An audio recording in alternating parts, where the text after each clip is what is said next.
Hey guys, Dell 304 here. Wait a second, this isn't 2013. Or is it? Hey guys, how's it going? I am ready to make this video. Well, duh, I just got this thing. This is a Dell Latitude E6420. Funnily enough, about 2 years ago, I acquired the same machine. Not this particular one, but I acquired another Dell Latitude E6420 off of Craigslist. And I made a pretty detailed video on the machine of just kind of setting it up and stuff.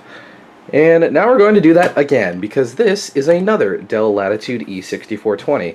This one is sort of special though because it has been through my circle of friends. Both Manly and Chris have owned this machine. Chris is the one who originally got it, and then he sold it to Manly, and then it ended up in my hands. Now how I got this machine was I traded my GTX 760 that was in this build for this laptop and a GTX 750 Ti. So that's that. This build now has a 750 Ti EVGA, obviously. So I figured I would take the little bit of downgrade that this brings to have a fully loaded laptop. Now this thing is completely fully loaded. It has a 2.7 gigahertz Intel Core i7-2620M. That's a dual core with hyper-threading. And it basically has all the other options. It has 8 gigabytes of RAM, a 120 gigabyte Samsung PM851 SSD. It has an NVIDIA Quadro NVS 4200M along with the Intel HD Graphics 3000. It has the fingerprint reader, it has the backlit keyboard, it has the 1600 by 900 screen. Basically the only option that this thing does not have is the Quad i7. So this thing is completely loaded, and I not only got the laptop, I got the port replicator, which is nice, and I also got two 120 watt power adapters, which I already have one 120 watt and one 65 watt, so now I have four reliable Dell power adapters. I also got the original size battery because this one has an upgraded 6-cell, I believe. So yeah, this thing is basically fully loaded to the max. So what we're going to do in this video is we're going to do largely of the same thing that we did in my last clip. Before we go ahead and open it up though, or in the video that I did in 2013 by the way, but before we go ahead and crack into this thing, I figured I'd open it up and show it to you guys.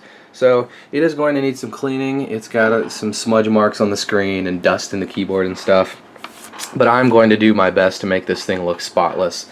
But as you can see, there is the fingerprint scanner, and here's the backlit keyboard. But first, before we're going to do that, there is a couple of things with this machine. The first being that the hinges are ever so slightly loose, and I'm going to fix that easily with just some tightening of the screws. That'll hopefully solve the problem. And somehow it is missing 4 screws. So the bottom panel does stay on, but it is a little loose. But that was kind of a thing with this computer anyway. The bottom panel is not held on in this whole corner right here, so it does tend to get a little loose, but I will have to work with this, and then of course once I get more screws it should kind of hunker down. But anyway, what we're going to do is we're going to remove the battery and we're going to remove the bottom cover. This thing has already been repasted by my friend Chris. So basically what we're going to do, we're just going to tighten the display screws, and we'll check out everything else just to make sure it's good to go. Okay, so as you can see here, I have the bottom of the machine open. Here is the solid state drive. Again, Samsung PM851, 128 gig, SATA 6 gigabyte, so or gigabits. Sorry. So there you go. As you can see, missing a few screws. There are more screws than that. Oh, and also, I could not remember which one it was, but one of the speakers on this machine does not work. I'm not sure if it's the left or the right yet, but yeah. Apparently Chris has already tried to fix this issue, and it seems like a whole gnarly can of worms, so I'm not going to bother with it. I normally use headphones anyway, so it's not really a big deal if one of the speakers does not work. So yeah, but anyway, moving on. Here we have the inside of the machine. We have our 8 gigabytes of RAM right here. This is the CPU along with the GPUs right up there. And as you can see, Chris has applied some double-sided tape to keep that bottom cover down. which I'm not sure if I'm going to leave like that. I guess I will for now until I get the new screws, but it was quite a chore to get this thing off, which I don't really like, and it kind of pulled up the mesh here, which I don't really like that either. So I might remove that and then just kind of space out the screws in a way that will keep the bottom cover on for now.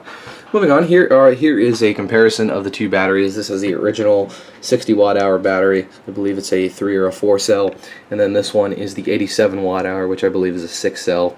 So, or maybe this is a 6 cell and that's a 9 cell. I'm really not sure anymore. So yeah, but what we're going to do is we're going to tighten up those screen screws. And it looks like the power adapter jack is still tight. I noticed that was a problem on my old one. But the nice thing is that the power jack is separate from the board, and it's just held in with this bracket here. I'm not sure if someone actually used my hack, but there it is.